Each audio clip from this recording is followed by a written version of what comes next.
Warning: Piracy refers to the copyright and distribution of copyright-protected works such as film, music, and games without the consent of the owners. The moment you start making copies and distributing them without permission, you will be referred as a pirate.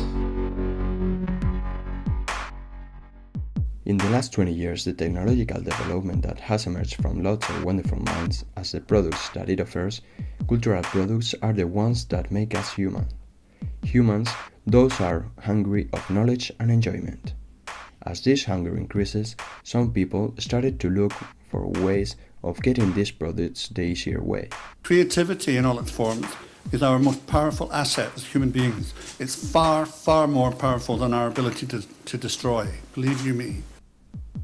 There is a philosophy in some cultures or people based in why should I buy it if I can get it for free? This way, piracy appeared against the artists and the producers.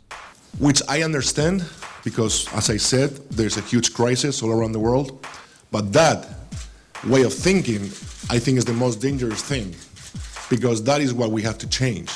Once again, it's not about that director, that actor, that producer, it's about hundreds and thousands of people behind those movies that if they don't get what is right for them, they won't keep on working. So it's like a snake beating his own tail. This concept exists in so many kinds of products as clothes, films, music, video games, even books. The most frequent ones nowadays are movies and music recordings. On movie piracy, we know the illegal copying or the cam-recorded piracy in theaters. When we talk about music, we can see the legal compilations offered on markets or via internet or just CD copies made by computer and other hardware. The exchange of files or downloading illegal music, films or games carries risks as well. A great deal of software is available for file sharing free of charge. Companies offering these programs usually make their living by supplying additional unsolicited programs, adware and spyware. Any data obtained using this method can consequently be sold to companies which treat the user to pop-ups and spam, or maybe also viruses, worms, and Trojan horses. So that is one of the reasons we should pay attention to this kind of advertisement.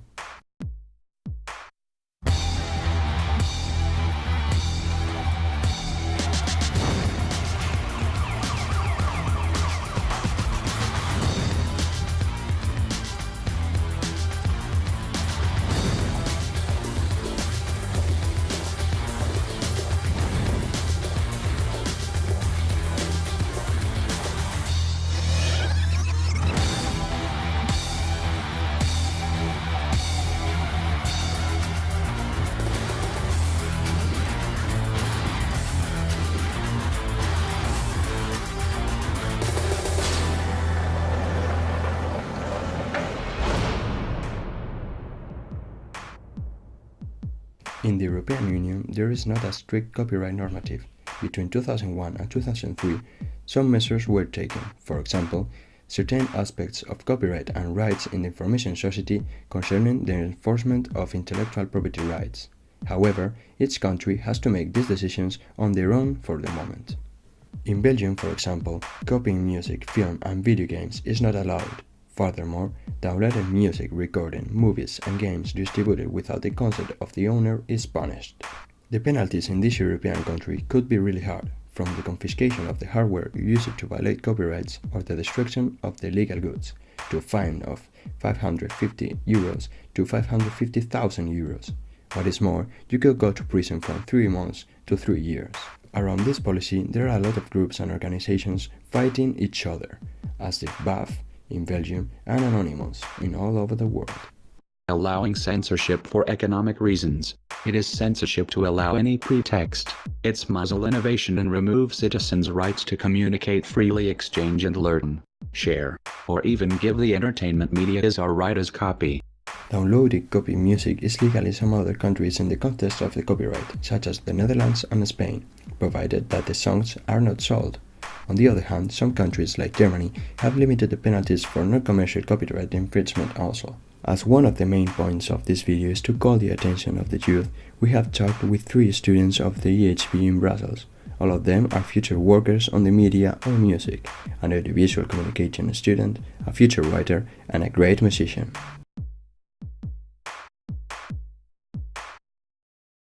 Well, as an audiovisual student who would like to work in the near future in the film industry, I really need to watch as many films as possible and also TV series and even listen to music.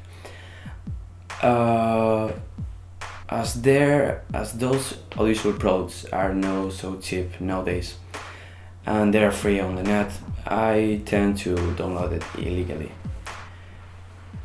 But I'm not doing it as a way to have fun or as a hobby. I really think I need it for my work, so I'm doing it in a way to learn about film industry and how to make a good movie. Well, I think I'm the only one who's really old-fashioned in this. I don't download anything. I prefer having a CD or a DVD in my hands, just like holding books. It sounds, maybe it sounds really weird, but I like having CDs.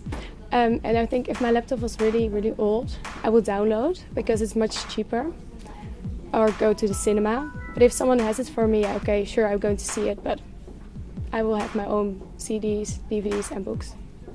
Nowadays, piracy is very common and usual. Music theft has become an ongoing and evolving challenge, which easily opens our way to download things illegally. I have to admit that I download music and movies illegally.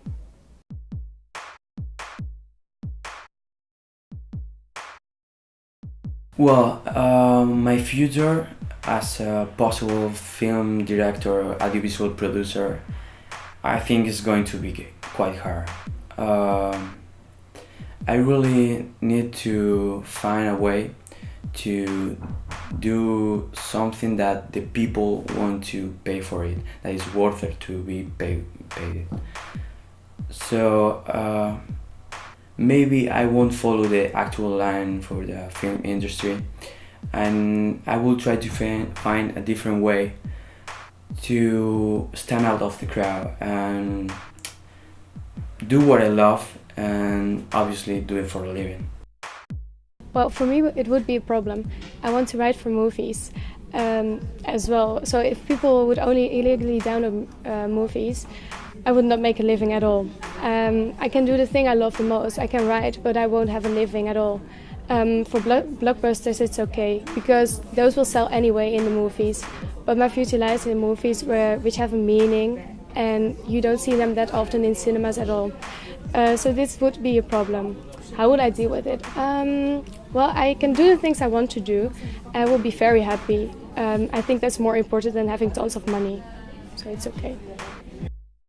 My future as a musician depends more on a live music career, as I'm involved in classical music. So I guess I will not be affected in the same way as commercial artists are. If I were one of those artists, I would maybe try to be more innovative so that I would convince my fans to buy my music.